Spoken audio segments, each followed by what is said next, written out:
Evening, Gasheads. Welcome back to another episode. Apologies for being a few minutes late. I was just on a different Bolton podcast. Check out the Fan Zone if you haven't already. But yeah, we're back. Episode 30 already. So appreciate the class support as always. We're going to be a lot to get into. Obviously, not really much of it positive. We've been talking the last few weeks about, how bad it's been. But, we've seen the Port Vale game, which of course we'll get into in a sec. We'll get into the other game, which was Shrewsbury, a 0-0 draw, getting our seventh clean sheet of the season. And then, of course, we're going to be joined by Ryan again. He was on the previous episode when we did the first preview back in December, which was Matt Taylor's third game. That seems like an absolute, well, it was an absolute age ago. But yeah, from winning at Bolton and, beating Portsmouth at home a few days later, it seems an age ago, and a completely different side. But yeah, as always, do hit the like button. If you're watching live or watching back on the replay, do really help out the channel. If we can get 50 likes, that would be class. As always, if you're live in the chat, get all your thoughts and comments. If you've got any questions, do get them in. There's sure plenty enough to talk about. And of course, subscribe if you haven't already. On the road to 7K. Keep up the class support as always. Follow the socials, Talking Gas Pod on Twitter and Talking Gas Podcast on Instagram. And also get involved in FanHub. The code is in the description. Also at the bottom of the screen, scrolling down and just under my name as well, it will be there. But as always, joined by Neil. Neil, how are you? How was Easter? Good one? Yeah, mate, decent. Yeah, I liked it. Football wasn't great, but, I ain't going to complain about a long weekend off work, you know what I mean? So, all good. Yeah, that's good. Yeah, definitely not the football. Yeah, even then I had work, so I couldn't even chill. I had work over the Easter weekend. But we'll start off with the Port Vale game. Obviously, I done a reaction to that game. Of course, I didn't do one for the other game. I did see bits of it, but yeah, thoughts on that game, because we both said we would win, and we were, I think we were both sort of optimistic because of the fact that, surely a win had to come and we had to score a goal. And, Port Vale, yes, they had won that game, of course, a week earlier. Lofty getting the goal to beat Burton Albion away 1-0. But yeah, it was a complete shambles, wasn't it, really, from start to finish? Not even a shot on target. Yeah, what did you make of that game? I mean, I know we did. Yeah, we said we should win that game, predicted to win it, but this is what we're capable of. This is what this group is capable of, being, led by the bloke that's leading them, so to speak. They're just not compatible. They're just not compatible, this group and this manager. So there's always a possibility of this happening, because you've seen performances to date. And I know before we went on, you chucked out a frightening stat anyway. So that pretty much goes towards it. But as far as the game itself, it's a non-event Rovers side of things, wasn't it? It was basically turn up, get beat, go home. But let's have it right. Port Vale had loads more on it than we did, and they're coming off of a good result. They needed the points. They're fighting for everything.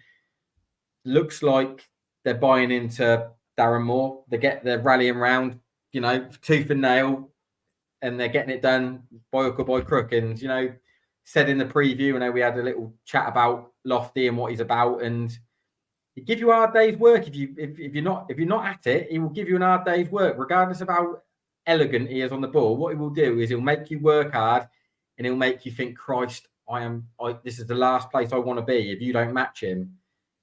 And he give us headache. He give us a massive headache. He was good, to be fair, because he plays to his strengths and he does what he does. And if you're not about it, then you're going to get an hard day's work, and that's what happened. And none of them lads were about it. Do you know what I mean? Turned up, went out with a whimper, got beat, went home. And this is, we'll have this conversation week after week until this slow, painful death of a season comes to a close, because I smelt it early when Taylor came in. And again, I'm not bashing the lad. I'm not bashing Taylor as a manager, but his approach was all wrong to that group, and they've just gone, get fucked, mate. Not interested. And we'll win a few, we'll lose a few, and we'll draw a few, and we'll go out of a whimper. And that's just that's how it will be. And Port Vale was an example of that. And to an extent, Shrewsbury as well. But Shrewsbury, they're far from a great side. Do you know what I mean? It was, again, I know we'll get into Shrewsbury, but there ain't gonna be much to talk about. Yeah, completely agree. Yeah, thanks everyone tuning in. We got Tom, Alicia, Becky, Cole as well. Yeah, he runs the fan zone. So yeah, even Charlie, thanks for joining. Yeah, no problem. Thanks for the invite, and yeah, obviously saying evening to Neil as well. Yeah, like I said, make sure you go and give them a follow on socials and subscribe on YouTube to them. Just the Fan Zone Pod. So yeah, thanks for joining. Yeah, Becky saying definitely, obviously saying about Yusuf's comment about Marquis over Martin. Aaron was dropped for not performing, but Martin gets every game he's been poor. Yeah, for me, I think it was Tom Butler said in the comment of the reaction to Port Vale when I said, come to half time, I didn't even want to watch. I didn't even want to watch the rest of the game. And that just sums up, doesn't it?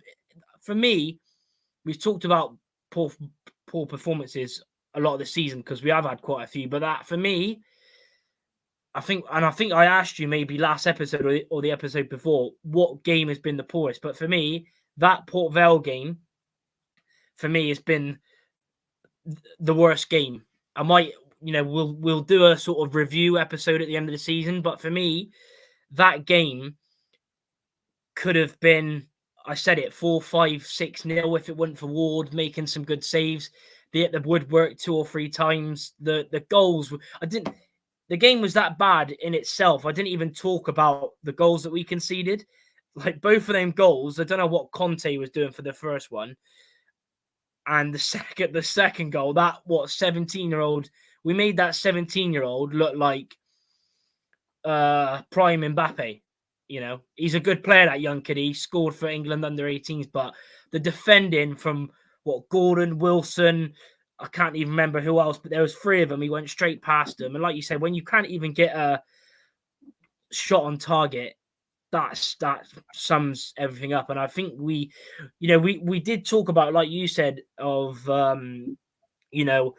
they will be up for it, and they were. You could tell really from the first few minutes there was nothing, even formation wise, what we were trying to do, like you said, and we talked about it as well. I think a lot of the players want to just get the season out of the way and go. The ones that are out of contract, like you said, the ones that are on loan, I doubt we'll be getting many of them back, if not, even if one will come back. And yeah, overall, just shocking, really. And yeah, to watch how bad we were, and just to see, Port Vale, Vale Park hasn't been bouncing like that for ages. And we go there, and yeah, they deserved it, fair play. But yeah, for Rovers, it was so bad. I've even been given up watching like the post-match and stuff, just because it's nothing. But yeah, shocking display. That was the 4th game, obviously, without a goal, without a win. And then getting on to Shrewsbury, there was a few changes. Aguilera come back into the team. There was a few others as well. We know Thomas obviously come back off the bench, which is good to see. He's been out for quite a while, but a lot of people are saying, oh yeah, good performance, etc. For me, I thought it was only better because of how bad we've been and how bad Port Vale was. I think apart from, obviously, in the end, we should have won the game with the chances we had. But saying that, Shrewsbury, for how poor they were, they could have got something because I think they hit the woodwork. That shot from O'Brien out of nowhere. Ward again has made some good saves to keep us in it. But in the end, I think we should have won with the shots and the chances we created. It's sort of since Martin has not scored, we haven't won a game. And, with the chances he had and, we created, we should have won. But overall, I think we just looked a little bit better because Shrewsbury, for me, were awful. And for me, they're the worst team in this league that I've seen. Obviously, or with Carlisle. What did you make of it? It was hard to make anything of it. Do you know what I mean?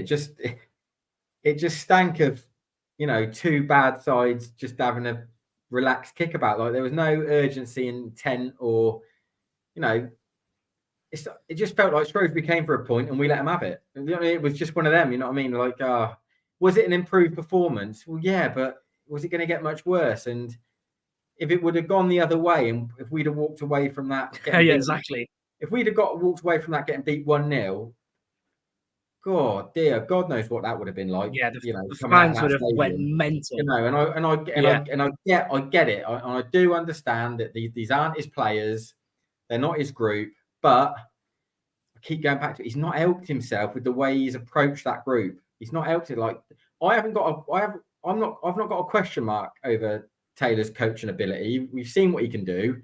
He's got previous. He's done well. But there's got to be a question mark over the way he's managed this group, because it was always going to be hard for anyone to get, I've said it before, it's always going to be hard for anyone else to get a tune out of this group, given how tribal and loyal they were to, Joey and Mangs. Yeah. But you've got to try and have some influence over it, even if it's going against the grain of what you believe and what you know, just for the short term. Yeah. Rather than coming out and saying, this is how I've always worked, this is what I do. Well, your cattle isn't responding to that. So you've got to go in and understand exactly what your cattle need and how they like to work, and just nurse them along and go, do you know what? They're gone at the end of the season, but let's give myself half a chance of giving myself a bit of time, because all he's going to do now is go into next season and every fan's looking at him now going, right, I'm going to give you till mid to late October. And if you can't get a tune out of what you bring in, then I'm really going to come for you. Whereas if he could have just nursed these lot along and got a few good results, had a few smiles on faces, yeah, we'd have finished middle of the road, but it would have been a happier environment. There wouldn't be the eyes on it that there are now. He could have managed that situation better, I think, Taylor. But having said that, we are where we are. We've got what we've got. The players are doing what they're doing. He's doing what he's doing. There's no love lost between them. And we're going to get served up this shite until, the sweet release of Wigan come the end of the season. Yeah. Pretty much summed all of it up, really. Yeah. Ward kept us in games. Alicia totally fed up with them. Question from Cole. Poor season for you boys, no doubt. But from the outside, can I ask, what are your expectations of the club competing for top 6? Well, for me, I did say playoffs at the start of the season, but it was almost sort of fighting to be up there for me. Obviously, Neil, what did you say? Sort of top 10, didn't you? 9th. I had us at 9th, I think. Or 9th, yeah. So I think a lot of fans, going off in what videos we've done and what episodes we've done, I think a lot of people at least wanted us to be in the top 10 and sort of being around the playoffs. But,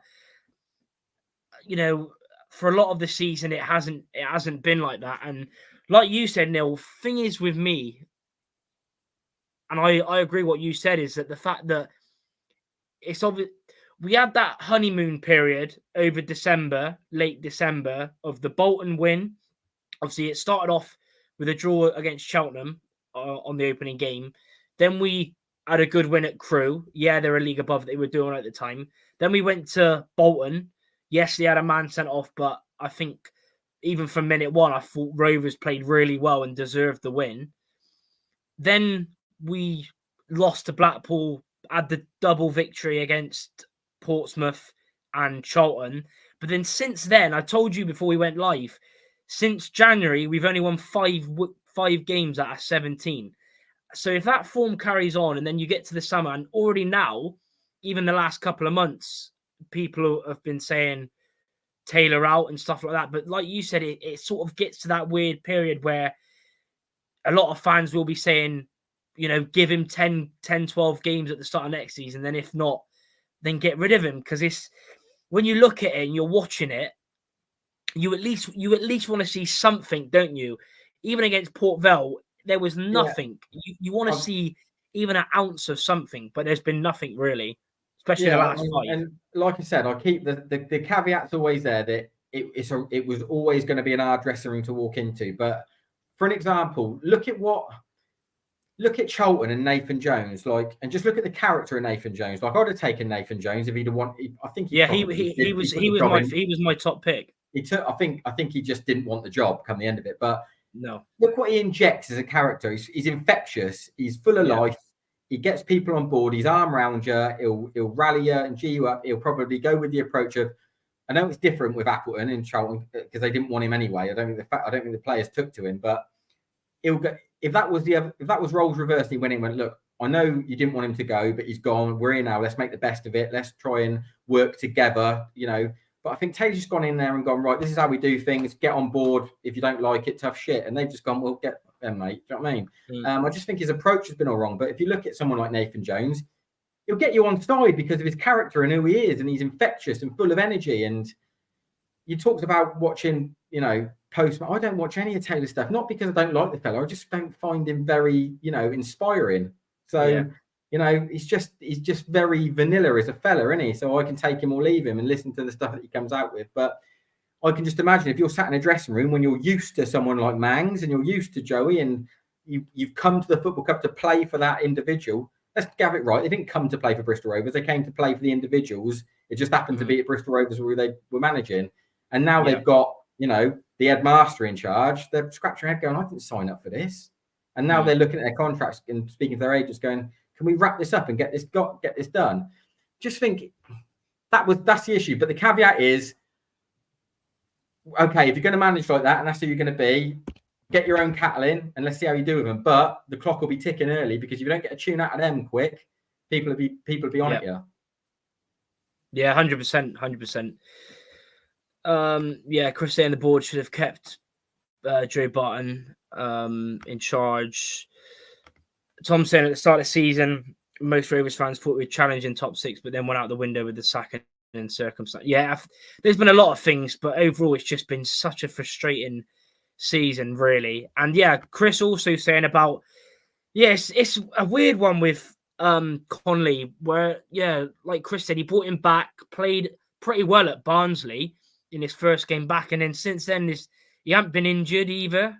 That he's just not been playing, which is a weird one because a player that obviously we signed on a permanent after the really good League Two season he was with him and Taylor. Yes, when he's played in League One, he hasn't been consistent, but then a lot of the time he hasn't had a consistent run of games. So yeah, we'll have to see what happens with Conley. It's definitely one to look out for. And yeah, Alicia saying it must be a real bore for the players after Joey Barton, and then you come to Taylor. And Becky saying going to have the same issues if he gets his players, if he doesn't get results with his own players and gets sacked. We got another squad of players that a new manager don't want. Yeah, that's the thing. That's the thing in football. It goes round. And Taylor said in his interview he's looking to get a couple of contracts signed. Yeah, well, we've already got Ward, of course. Evans is the big one, but unfortunately, I can't see him. We both said a couple of weeks ago, maybe even a month ago, that we don't think Evans is probably going to be gone in the summer with a year left. And we both said, funny enough, that Bolton would be a great fit for him. So, yeah, we'll have to see what happens. But, yeah, we're going to bring in... go on. What are you going to say? No, I was just going to say, if you're Anthony Evans and you get put a contract in front of you from Bristol Rovers now, your agent's saying, do not touch that contract. Let's just hold fire here because stuff's going to come our way. I just don't think it's good sense for him to go, oh, you put a 3-year deal in front of me. Yeah, okay, I'll sign that. But you don't know what's coming later on down the line. Yeah, 100%. But yeah, we're going to get into Bolton. Of course, we're joined by Ryan again. As I said at the start of the episode, he was on in the first episode. We'll have to see if he says, what was it, 5-0 or 5-1 this time? And hopefully it comes I was waiting back. For that. Yeah, but how are you? And obviously, welcome back to the pod. Yeah, thanks for having me on. I'm good with come off the back of a really good result on Monday against Reading. So after a very frustrating draw at Stevenage. So yeah, at the moment I'm okay. I managed to make a fool of myself on your local radio station saying that same score as well. Your fans have not forgotten that. But yeah, overall not so bad. I'm not sure how I feel about Saturday. we'll see, won't we? We'll see. Yeah, definitely a lot of talk about. I think, and before we do get into it, as always, go and follow Trotter Chatter Podcast on Instagram, Twitter. Also, go and follow them on all the podcast platforms. They're available. Really good content. Obviously, Ryan is back, even though, like you said, I remember, you was on Radio Bristol before you come on air, and then obviously come on air as well. But I mean, you mentioned the 5-2 win. Obviously, Collins, of course, he had to get a hat trick just before he comes down to the men. But first of all, what's been your thoughts on Collins? I think he's got 5 goals since he arrived. You got a few assists. Obviously, looked from the highlights, his goals against Reading was class, especially I think it was the first one. What have you made of Collins so far in a Bolton shirt? So as a signing overall, I was very excited about that. He's one of my favourite players in the league, if not the outside of Bolton. So I was buzzing with that. And his first kick, maybe his second as a Bolton player, he whipped in a brilliant cross, and I thought, right, here we go. This is going to be brilliant. He's it's sort of like a 1 in 3 at the minute, but it does tend to be the case with when Ian Evatt brings in a striker. It takes a bit of time for him to find the feet with the system and stuff, but his technical ability is brilliant, and he clearly knows where the goal is. And obviously, he's an assist merchant as well, isn't he? Past 2 seasons, I think he's in the top 4, I believe, top 5 for assists this season. I like the guy, and I think no matter what league we're going to be in next season, I think he's going to be very key to Bolton, whether we have Evatt at the helm or not. I think he's a great player to have sort of available. Yeah, definitely. Because Neil made the quote.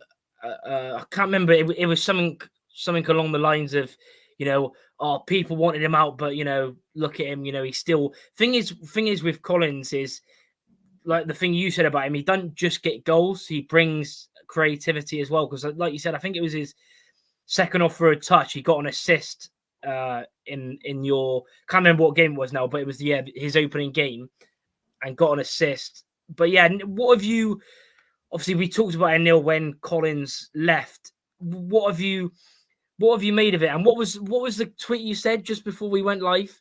I can't remember. What was it along the lines of sort of like be careful what you wish for? I don't know. Like I can't remember what I said really, but it's just one of them, isn't it? Like people were getting on his back saying, "Get him gone." He's shite, but he clearly wasn't happy at us. You know what I mean? And that goes back to the Joey thing and his environment and what he went. But Aaron Collins he's a gun at League One. There's not a side in this league that wouldn't have him. And for Bristol Rovers, for any Bristol Rovers fans to say, "Get him gone, he ain't good enough," or "He's no good for us." I mean, what planet are you living on? Do you know what I mean? There's not a club in this division that would not take Aaron Collins.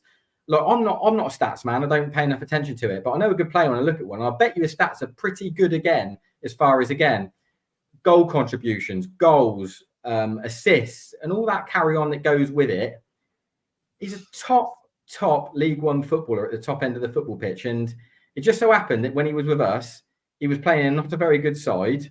And everyone was going, "Come on, you're League One player of the year. Do everything by yourself. Score free, lay on free, do everything." And now he's gone to a top, probably the biggest club in the division. And shock horror, he's turning it on. Do you know what I mean? It's not like, is anyone surprised by that? Do you know what I mean? Yeah. He is a frightening footballer for League One. Like, who knows what he's going to do in the Championship when he gets there? He might not go on again, but for League One, it's not a club that would take him. That's what I mean. But the likelihood is, you know what I mean? But for 750 grand or whatever they paid for him, it's a steal. Yeah, definitely. I think, there was obviously mixed feelings come the end, but like you said, he done really well overall.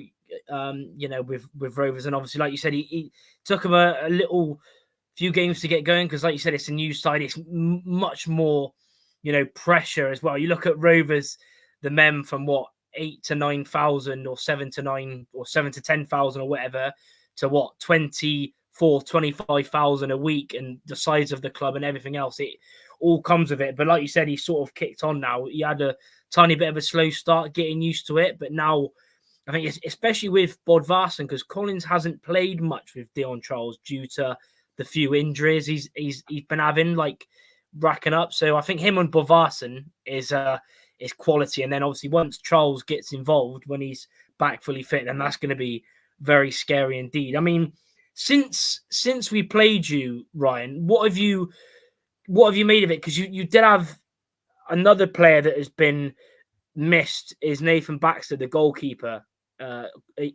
Coleman's come in. Baxter's still not back yet, is he? He could be back very soon, but it's you still been on pretty good form, of course. What have you made of it since? It's if you remember, sort of a couple of months ago, we were sitting on quite a few games in hand, which basically we would have won those. It would have put us above Portsmouth. We managed to throw all that away, and now we're in a position where we're scrapping for that second spot. If not, it's the lottery, the playoffs. It's been a roller coaster since we played you guys. The turn of the year, we've really struggled with consistency. Injuries have really got us, like bringing in a second goalkeeper. You don't realise what you've got when Nathan Baxter went. That Joe Coleman basically hasn't really played for us, and he's not played for his previous club either. And it's took him a long time to get going. Obviously, losing Dion Charles as well. It's been very frustrating. Like you said, we would go. We've not won an away game since February, and in our last 6 away games, we've had 3 points overall, and that's not the form what you want to have when you're looking to get in those top 2 spots.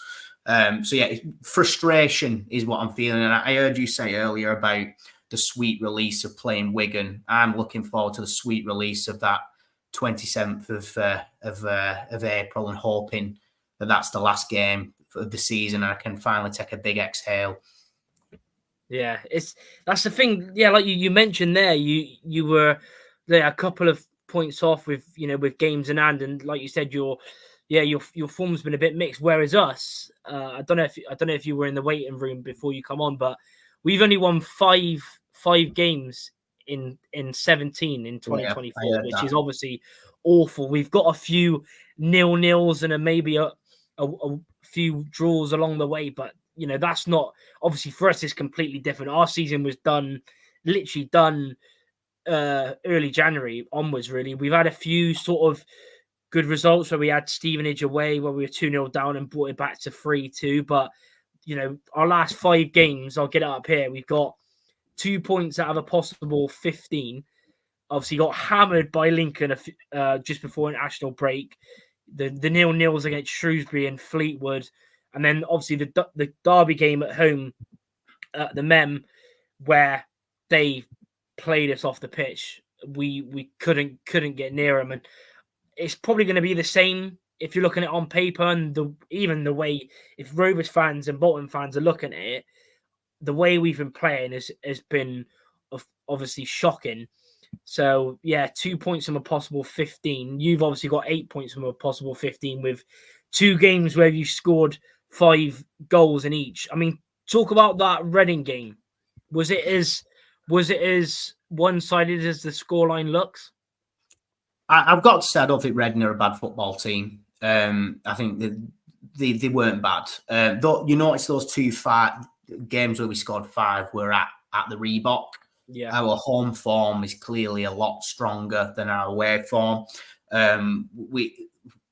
We seem to struggle when we go to these smaller stadiums, the tighter pitches, where we get roughed up a bit. And as you can see, when we're playing on our pitch, where we've got the comfort of our fans, we seem to be a bit more relaxed. I think there's a bit of a soft underbelly when it comes to Bolton, and I think it really comes to light when we come to these great, like Stevenage. We were poor. We were so poor. The pitch was narrow. The pitch wasn't particularly good to play on either, and it really shows. But the way we played against Oxford and Reading was absolutely excellent, and they were by far the 2 best performances we've put together all season. When I say with Evatt's way of playing, when it clicks, it's brilliant, but it doesn't click enough. And when it doesn't click, it's pretty bad to watch. Yeah, well, it's interesting because obviously the last game, the last time you played against you, which was I think on the 16th of December, which was Taylor's third game in charge, we obviously, us Rovers fans, went into the game not on a lot of confidence. You know, we'd obviously beaten Crewe and stuff in the FA Cup and drew with Cheltenham, but we were not on a lot of confidence going into the game. And we, even when the lineup come out, we're thinking, Lord, our 5'7" winger, right wing back. But obviously that, I know, you know, there was the red card, but even, you know, me and Neil both said, I think after that game, I think even from minute one, you could see we were really on it. It was the honeymoon period of Taylor, the three at the back where we matched you know, everyone to a T was quality. And obviously in the end we won 2-1. Evans and Marquis getting the goals. And then even then, like, you were so open that game, even before when you had 11 men, you were so open, you'd go forward. But the thing is I remember in that game, you were sort of trying to do the same diagonal ball to try and catch up. I think Vale was playing at left wing back and you was trying to do that. But then once we sorted it and played our game, we were quality and obviously we ended up winning. And then obviously now it's completely different. I think, like you said, your away form hasn't been good at all. But with us, you could maybe a month or two ago, you could say, oh, that's a tiny bit of optimism that we need to hear. But now, unless Rovers finally turn up, unless, you know, somehow there's a rallying cry for us to, you know, turn up for the game, I can't see anything like that. And, you know, we had it even before, you know, Blackpool would, I think they'd only won 2 away games all season, come to the Mem, and it was their easiest win of the season. You know, turn up at Port Vale on Friday, awful. So, yeah, we could say optimism, but there is literally nothing. Every single Rovers fan, I think, wants the season to end. And like Neil said, what is it, the sweet whatever to Wigan, you know, get it done out the way because it's been awful. I mean, keep letting us, if you've got any questions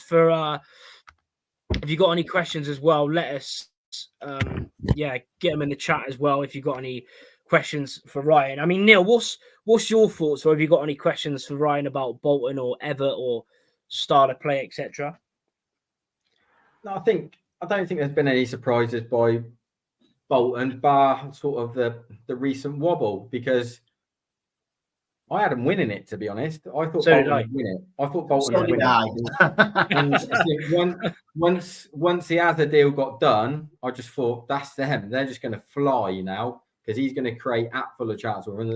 And that attacking force that they've got as it is, you know, the players you can reel off for Bolton going forward. And you've seen, like, you know, 5-2s and things like that. They'll outgun sides eventually when you go toe to toe with them.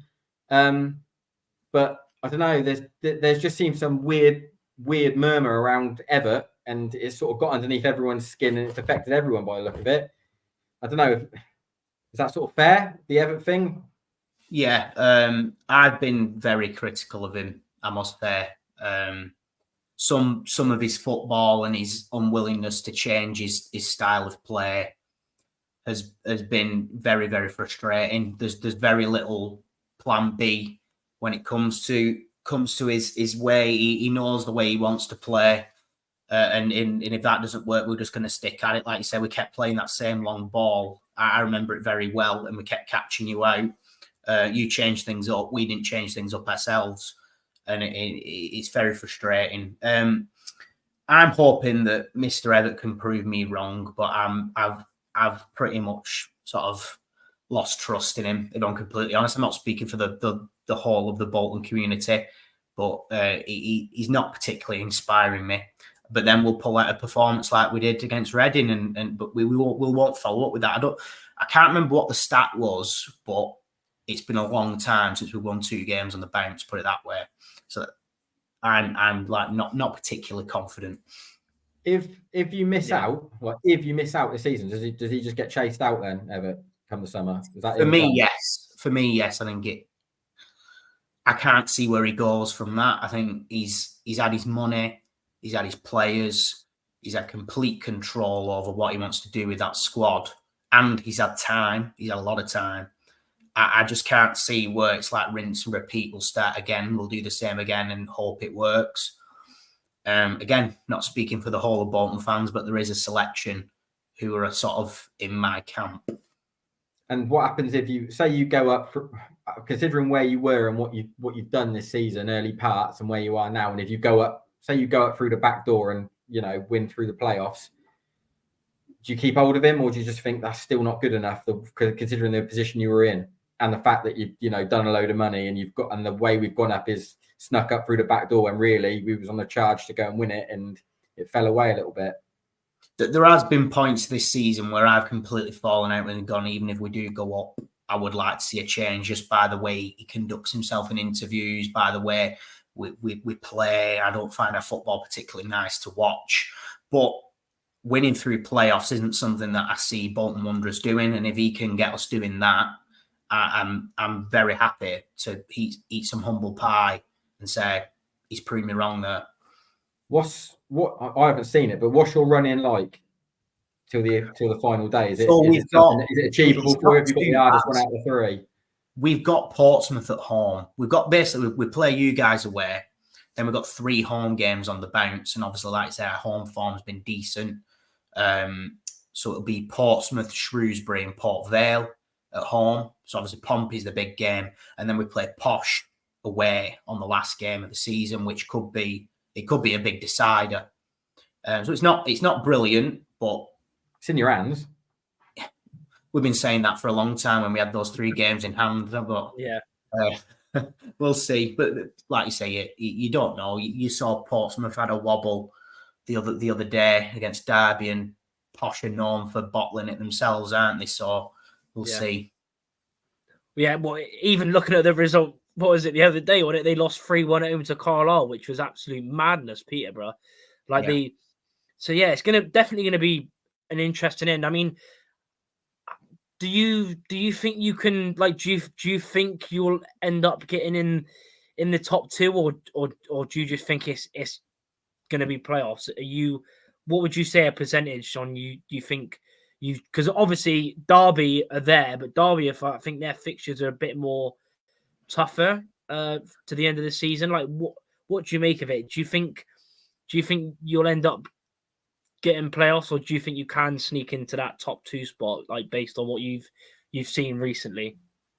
I think we're relying on Derby, a team who know how to win games ugly and know how to pick up points to slip up. And because they got that draw at Portsmouth, it's now 4 points and goal difference. So I would say we're looking at the playoffs. We've had too many chances to take and an automatic spots, we've not taken them. But all we know is Monday could have been the start of our form, and we go and smash it. But I'm not that naive, unfortunately. Yeah, I mean, if it was playoffs? What's over the years that I'm not sure how many times you've been in playoffs in recent years, but what's your history like in playoffs? Is it any good? Well, me at the ripe old age of 28, I'm not seeing particularly loads, but last season we fell apart against Barnsley. We did not show up in the semi-finals. There are a lot of players still in that team who've had the experience of those, that semi-final and that final at Wembley last season. So whether that's something, I don't know. It worries me as well, the teams we might get playing Lincoln. Lincoln are a worry. Lincoln are on madness. Yeah, they are. In some ways, I'd rather play Peterborough over 2 legs than Lincoln, but I said so much can change. I know it's only 5 games, but so much can change. Yeah, because obviously Peterborough, what they proper done a bottle job, didn't they, last season? What was it, 4-0 up or something? That was they were booking the coaches to Wembley already, and then it all went pear-shaped, didn't it? Yeah, that was crazy, to be honest. But yeah, like you said, it must have been so frustrating last season, because obviously you got to Wembley, but in which is now called the Bristol Street Motors Trophy, you obviously beat Plymouth, battered them at Wembley, and then obviously against. I remember watching those games as well, and I was, as an opposition fan, I was so disappointed in those 2 games, and against Barnsley. But Barnsley are a tough side. But it's going to be definitely interesting from an opposition point of view. I mean, now we might as well get into our lineups, etc.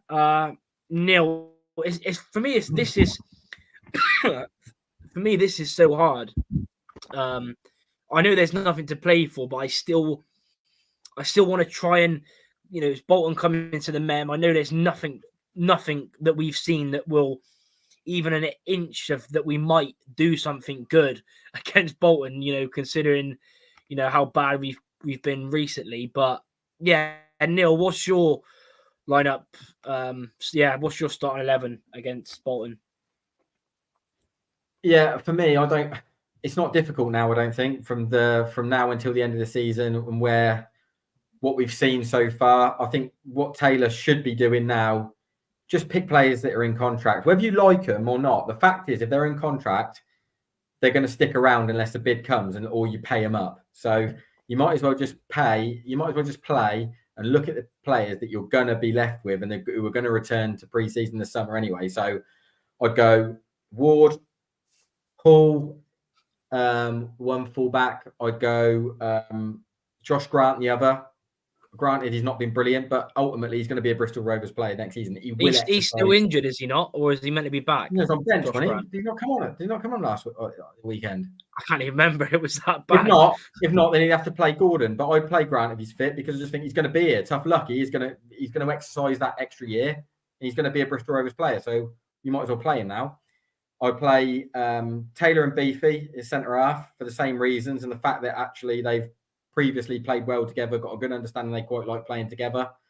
I play three in the middle of Ward, Conter and Maka for the reason that they're all going to be here next season. And that is probably the best midfield you can get, which is full of legs that are going to have to deal with Bolton. And then up top, I play Thomas one side, Brown the other, Chris Martin through the middle for the same reason they're all going to be here next season. I just don't see the point now of playing loans unless you need to bulk that side out because you've got no choice, and playing players that are going to walk away in the summer. Everything we do now has got to be with an eye on what you're going to do next season, and whether you're going to play a certain system or not, whether you fancy these players or not. Tough luck, they're going to be here. They're going to be part of your squad unless a bid comes in or you're prepared to pay their contract up, which I see very unlikely. You might as well just play what is at your exposure when you're going to have to be dealt with. Whether you like them or not, they're going to be here, so play them.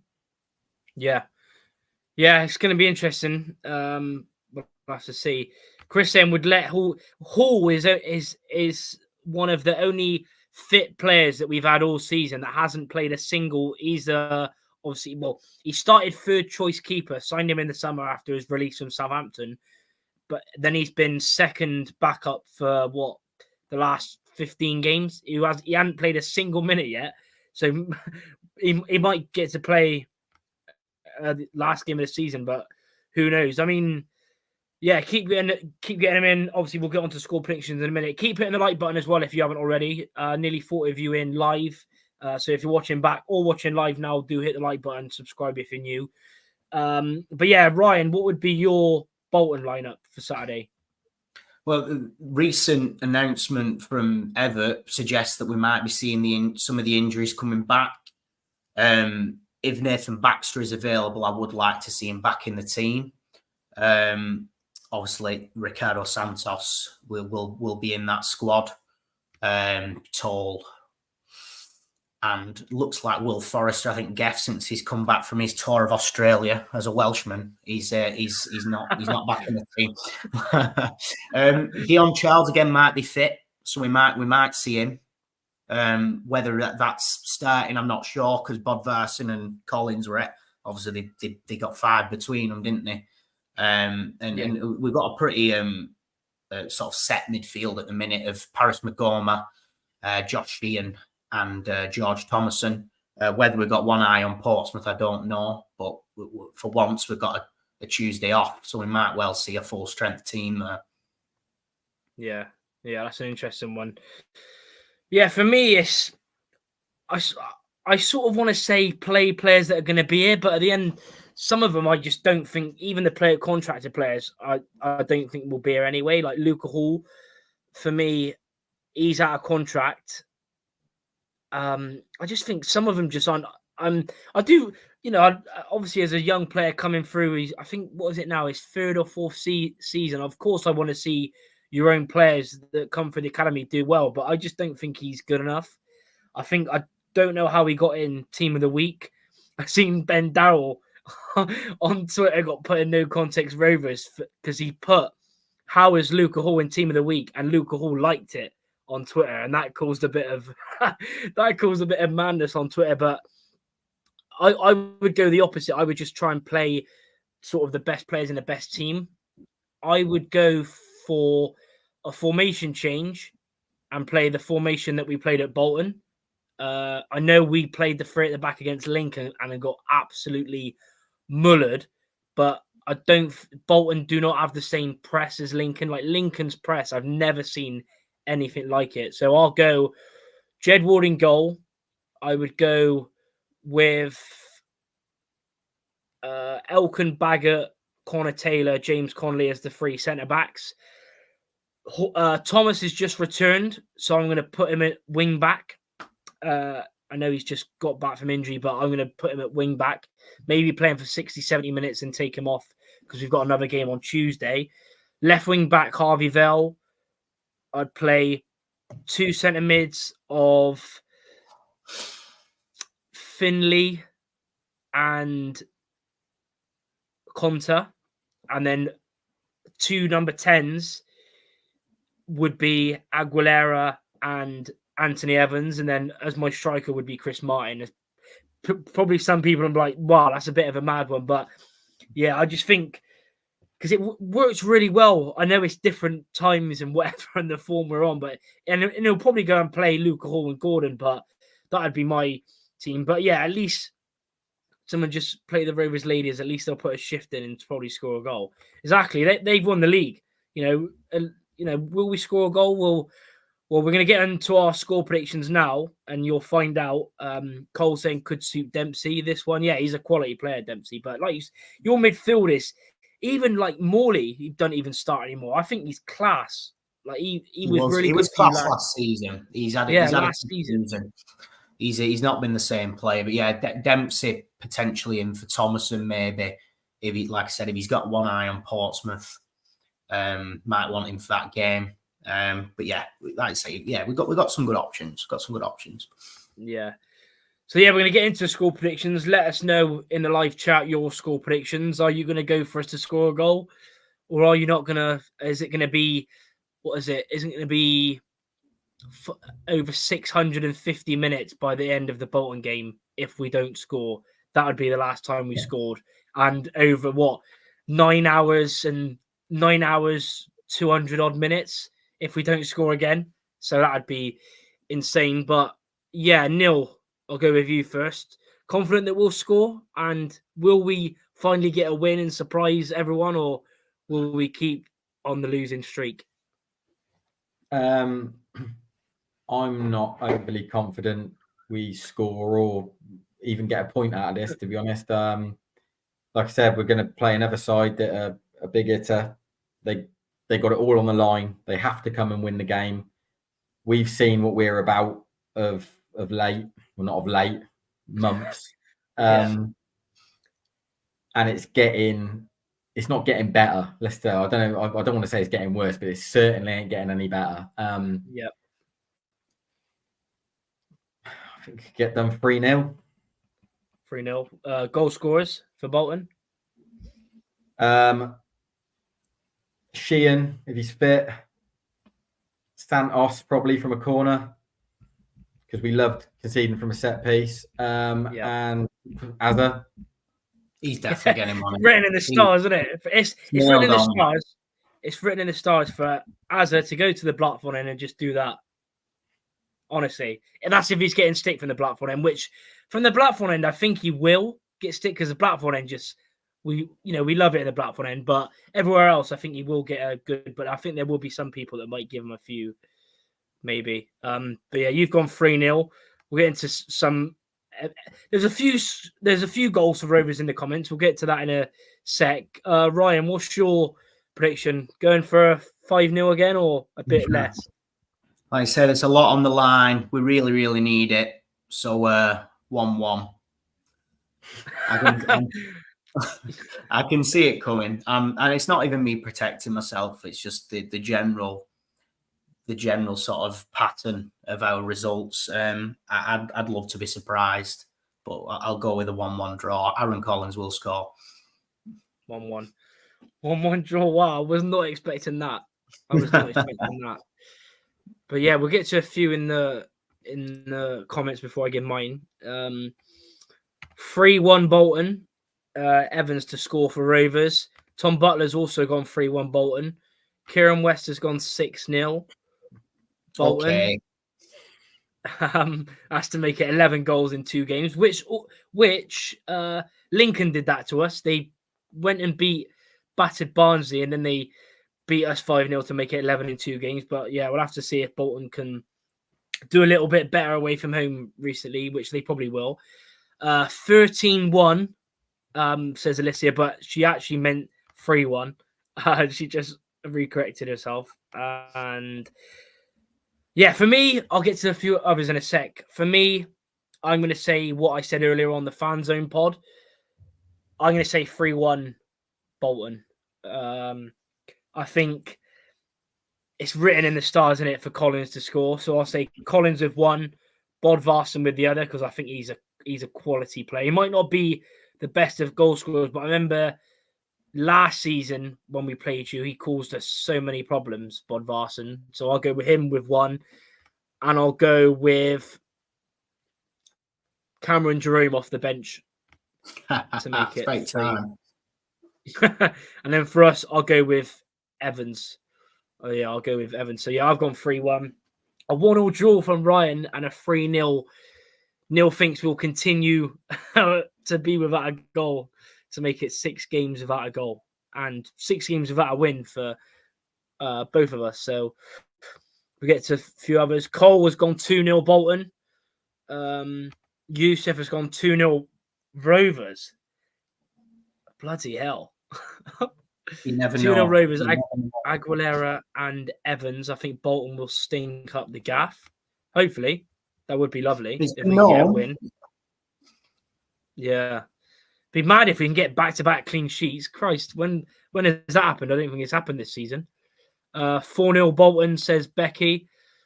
Collins will score. 2-1 Rovers, says Mark. Love that. So, yeah, a couple of wins, actually.